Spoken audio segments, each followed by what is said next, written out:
razprav je takšnih in drugačnih, ko boste brali o možganih, boste vsekakor prepričani, ja, možgani so tisti najbolj pomembni za to, da smo inteligentni in da obvladamo vse izzive, ki nam jih ponudi vsakdanje življenje. Potem pa boste brali o srcu, pa boste rekli, čakaj malo, srce je tudi pomembno. Kdo zdaj vodi? Kdo je bolj pomemben? So to možgani ali je to srce? Katera je najbolj pomembna naša aktivnost oziroma dejavnost v vsakdanjem življenju? Morda boste rekli, ah ja, ne, se to, tako in tako. In ravno v tem se potem motimo, ko mislimo, da je to neka samoumevna zadeva. O čem govorim? Govorim o dihanju. Kaj je srčna koherenca? Kaj to pravzaprav pomeni? Kako je povezano z dihanjem? Vse to boste namreč izvedeli danes. V naši družbi je gospa Blanka Gašperin. Lepo pozdravljeni, dobrodošli. Predstavnica metode SITA v Sloveniji in pa doktor Rebolj. Pozdravljeni. Kdo ima zdaj torej bolj pomembno vlogo? Srce ali možgani? Ja. V šoli smo se učili, da so možgani tisti glavni procesor, ki vpliva in odloča o tem, kako bodo kateri organi delovali in na nek način pošilja komande celemu telesu. Zdaj pa govorimo o tako imenovanem dvojnem procesorju, srce, možgani. Namreč odkrili so znanstveniki, da ima srce velik vpliv na možgane in da je zelo pomembno, da sta te dva organa, torej možgani in srce, da so usklajeni. Srce je bilo v zadnjih 300 letih, mogoče strani znanosti, zbanalizirano na črpalko, ki poganja kri po telesu. In po drugi strani pa vemo, da smo priča vse civilizacije so srcu pripisovali neko poseben pomen, neko posebno moč. Govorili so o tem, kako je tam skrita modrost, kako je tam ljubezen, kako je tam pogum in neki duhovni uvidi. In znanstveniki pravzaprav odkrivajo, da morda to, kar se je skozi tisočletja ohranjalo v pesmih, v besedilih, ni morda zgolj samo metafora. In so res odkrili, da ima srce svoje, na nek način, svoje možgane, okrog 40.000 živčnih celic, ki delujejo kot srčni možgani in imajo sposobnost, da sprejemajo informacije, da jih procesirajo, da pomnijo, da se učijo. Skratka, so en tak avtonomen, samostojen, inteligentni sistem, ki lahko odloča, kaj in kako, kdaj, koliko česa, komu. Doktor Rebolj nam je zaupal, kako pomembna je ta komunikacija med srcem in med našimi možgani. Ali se ta komunikacija še posebej vzpostavi, kadar zavestno, globoko dihamo po metodi SITA? Seveda, SITA sistem ima izjemno učinkovito možnost, da se mi povežemo kot ena celota. Dihanje poveže telo, potem dihanje poveže avtomatično srček, možgani in seveda človek pride v eno tako čudovito koherentno stanje, v katerem pač je kot ena ekspanzijska posoda, ki energijo dvigne, je učinkovit pri svojih vedenjih, je veliko bolj uspešen, karkoli dela. Sicer smo mi, če dihamo plitko, seveda večinoma to počnemo, smo kot na avtomatskem pilotu, kjer so naša vedenja in vzorci nekako tudi avtomatična.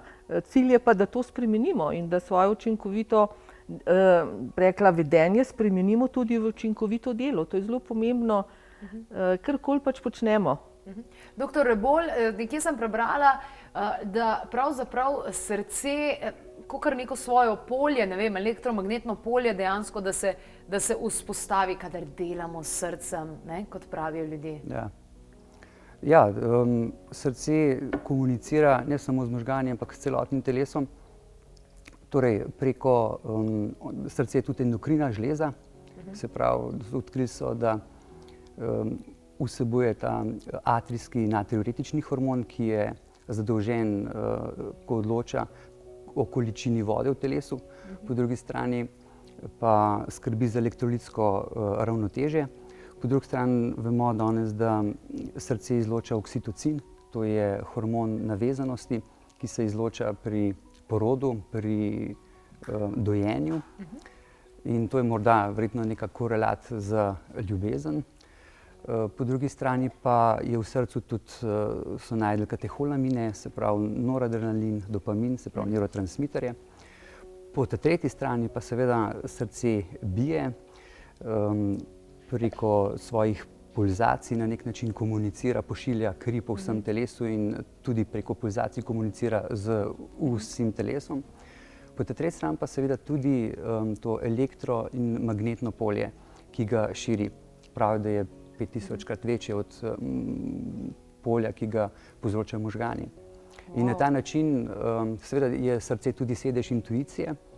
Recimo odkrili so, da srce kar 5 do 10 sekund prej zazna, kar možgani prepoznajo šele kasneje. Recimo, da zdajle nekdo prihaja v studio, srce že prepoznava in potem mine 1, 2, 3, 4, 5 in šele zdaj vidim in prepoznam, dober dan, prišli ste. Srce je to zaznalo že precej prej. Tako da je verjetno gre to na račun tega elektromagnetnega valovanja polja, ki se širi. Ampak doktor Rebolj, ta znanja, ki jih vi zdaj podajate, to sem jaz poznala recimo v času študija joge, se pravi sanskrta in čakr in tako naprej.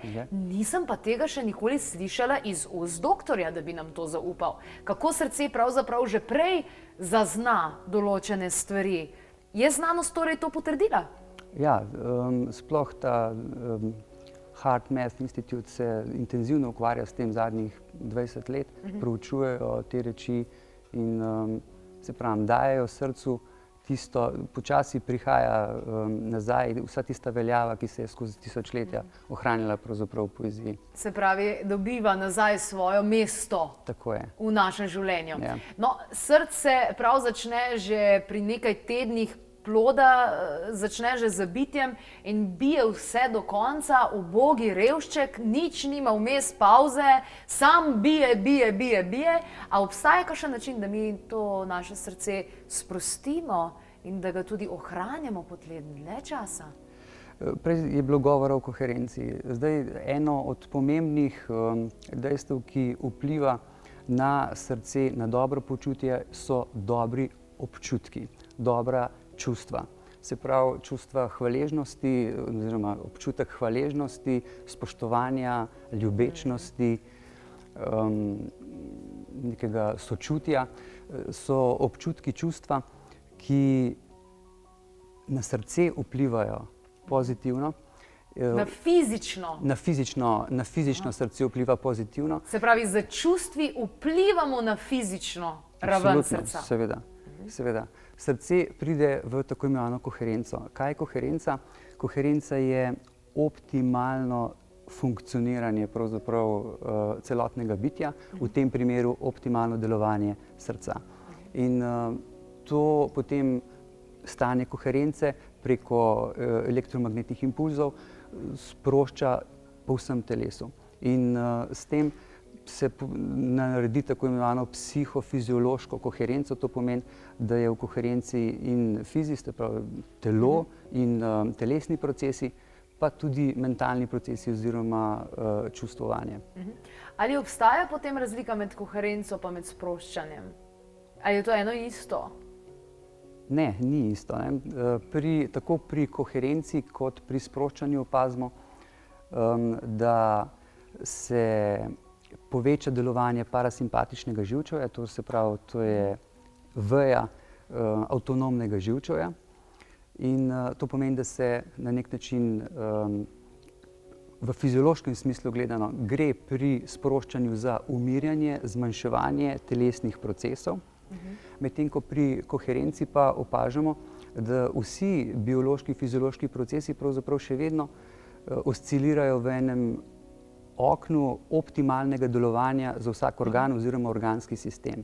V psihološkem smislu je pri sproščanju pač opažamo, da se tako mišljenje kot čustvovanje tudi umirja, tako kot recimo tik preden gremo spat, se vse upočasni, zmanjša, medtem ko pri koherenci pa opažamo ja, večja pomirjenost, vendar bistveno boljši fokus, kar se tiče kognitivnih funkcij, boljše pomnenje, boljše sposobnost učenja, sposobnost odločitev ustreznih in ustreznega funkcioniranja. Zdaj pa vem, gospa Gašperlin, za katerim grmom tiči zajec in zakaj je metoda sita tista, za katero ljudje govorijo, da jim je tako pomagala v življenju, ali so imeli bolezni, ali so se mogli naučiti kakšnega tujega jezika. Zaradi tega, ker prihajaš v stanje srčne koherence? Seveda, sita sistem ti pomaga, da s polnim dihanjem umiriš utrip srca, umiriš, povežeš, pravzaprav umiriš možgansko valovanje in te dva organa povežeš v en usklajen ritem. In v tem stanju smo seveda mi dojemljivejši za učenje, preprečujemo stres, krepimo spomin, skratka krepimo vse tiste naše sposobnosti, ki jih imamo, pa jih v nekoherentnem stanju ne moramo izraziti. Mi vsi smo vezani, mi vsi nekaj počnemo in vsi ustvarjamo določene stvari in je zelo pomembno, da določeni ljudje v timih, recimo, podjetja, tudi v Sloveniji že to prepoznajo, medtem ko metoda sita ima izjemno ogromno mednarodnih priznanj, prav iz tega naslova, ker je učinkovitost neprimerno boljša, preprečuješ bolezen, depresije, izgorelost. Saj veste, vsi govorimo o nekem zdravem delovnem mestu, kaj pa to je? To pomeni, da si ti funkcionalen, narediš maksimalno, ne zboliš, oziroma če si na delovnem mestu, nisi boven, ampak delaš to, kar pač je tvoja vloga in s tem veliko vplivamo na gospodarsko rast, ker vemo, koliko izgubimo kakšna je gospodarska rast oziroma pri ljudeh, ki toliko bolniškega staleža. Neizkoriščen potencial praktično imamo in zanimivo je, z našo ekipo se namreč odpravljamo na Poljsko, pa tudi na Češko, gremo na en tak Evropopotovanje in ravno jutri pravzaprav in zanimivo mi je to, da na Poljskem metodo sita zelo dobro poznajo. Bolje kot v Sloveniji. Zakaj je temu tako? Glejte, Poljska ima ta sistem od leta 1991. To je sicer še vedno nemško-poljski sistem. Lastnik je še vedno Nemec, Hans Karl Gelsen, ampak je nekako sedež v Varšavi in seveda tam so ogromno vložili v zavest ljudi, kako priti v eno tako dobro psihofizično, psihosocialno kondicijo in je v vseh porah življenja. V Sloveniji seveda zelo lepo prepoznavni sistem že, ampak v Sloveniji je že, sicer prvi koraki so bili že v 90-ih letih, zdaj ta res izvorni sistem, tako kot je na Poljskem, je pa v Sloveniji že sedmo leto. Že sedmo leto. Ja. Doktor Rebolj, če bi vi imel moč na tem svetu, da bi lahko vplivali še na večje možnosti in bi lahko, ne vem, direktorjem, lastnikom podjetij in vsakemu posamezniku, da bi jim lahko povedali, lejte, to pa to je treba. Kaj bi to pa to bilo? To pa to bi marsikaj bilo. Kakšen recept bi vsem napisal, pa da ne vsebuje nobenega farmakološkega pripravka? Na prvem mestu se mi zdi važno, da človek najprej zadovoljuje svoje potrebe. In sicer telesne potrebe, kako jedel, lulal, spal, gibal se. Gibal se, tle že veliko jih pade. Da, no, ampak žal tudi pri kakšnih drugih potrebah. Prikakal, ne? Pri kakšnih drugih potrebah se ljudje odpovedo kakšni potrebi v lastno škodo. Potem seveda socialne potrebe, biti z ljudmi, družiti se s pravimi ljudmi in ne nazadnje tudi biti s seboj, spoznavati se, razvijati se, postajati to, kar človek lahko postane. V tem spoznavanju in odkrivanju, kaj vse sem, je pa seveda veliko rezerve in tukaj smo ljudje zelo različno ambiciozni in različno opremljeni z znanjem.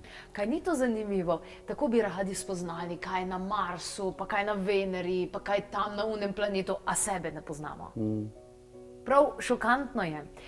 Kar sem opazila recimo pri vsakdanjem človeku je to, da se mi zdi, da je človek danes zelo apatičen v tem smislu, da niti ne čuti več, da ni senzibilen. Je senzibilnost, fleksibilnost tista, v kateri smeri bi morali stremeti? Ja, jaz mislim, da ljudje smo od otroških let vsi po vrsti zelo senzibilni. Kar se tiče pa fleksibilnosti, nas pa tlele zelo na nek način družba, vzgoja, pričakovanja sveta prikrajšujejo. In dogaja se, da pač v tem pehanju z vrednotami tega sveta, da se oddaljujemo od svojega srca. In tlele mislim, da je glavni razlog za toliko nesreče, toliko bolečine, ki je tere namen je le ta, da bi dojeli in da bi se obrnili k sebi, vase zase in začeli delati tisto, kar potrebujemo in ja, to. Gospa Gašperlin, vi ste sicer višja medicinska sestra in imate vrsto let izkušenj z metodo sita in poznate in veste, poznate zgodbe ljudi, ki so prišli k vam po pomoč. Bi v vsakdanjo rutino vsakemu priporočali, da vključi zavestno dihanje? Absolutno je to en prvi pogoj.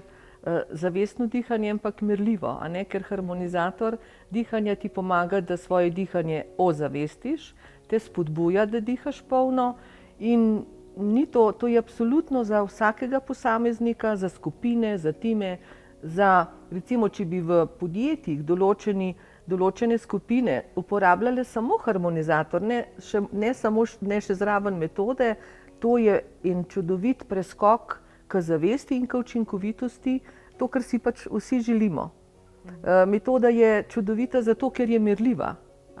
Dihanje merimo, dihanje vidimo, koherenco merimo in ko to 2-krat na dan sicer naredimo dobro, črpamo dobrobiti hormonskega živčnega ravnovesja, takrat, ko pač smo v aktivnem stanju, ker tudi mi smo zdaj v aktivnem stanju, dihamo bolj plitko kot globoko, ampak smo dihali polno že zjutraj. Jaz pa zmeri, ko vas vidim, začnem trebušno dihati, prepona gor, dol, tako da... Kadar govorimo, ko sedimo, pa smo tiho, lahko tako dihamo, ja. Je res 2-krat na dan po pol ure, ne? Ja. Je res dovolj, da dejansko tudi hormoni začnejo delovati idealno skupaj z vsemi našimi notranjimi organi? 2-krat po pol ure je, mislim, da v tej kulturi, v tem prostoru čisto razkošje. Če si to vzamemo, mislim, da smo ogromno naredili zase. Je kar luksus, ne? 2-krat mislim, po pol ure na dan. da je luksus, ki, če je to mogoče v tem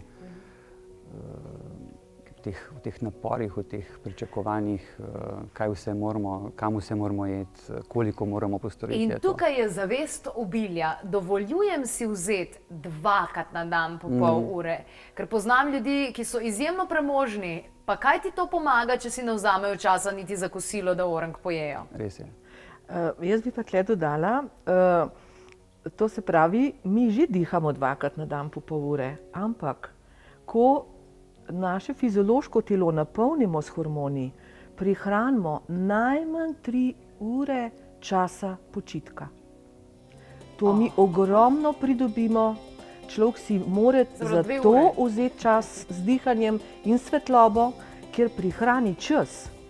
Jaz ogromno časa prihranim pri uporabi tega sistema, tako kot tudi drugi ljudje imajo isto izkušnjo. Prihraniš regeneracijo, oziroma ti si regeneriran, učinkovit in več narediš v krajšem času. To se zelo splača dati na prvo mesto. Se splača dati. Če smem, ko so enega gospoda, ki je bil zelo uspešen in učinkovit, vprašali, kako to, da mu uspe toliko stvari delati naenkrat. Je rekel, zato, ker si vzamem 1 uro na dan, ko nič ne delam. Kako moraš toliko stvari narediti, tako da nič ne delam. Določen čas. Določen čas. Ja. Najlepša hvala za vse, kar sta zaupala. Vi pa, spoštovani gledalci in gledalke, le vzemite si čas za lulat, kakati, jest, spat, predvsem pa za dihanje. Želim vam obilo harmonije.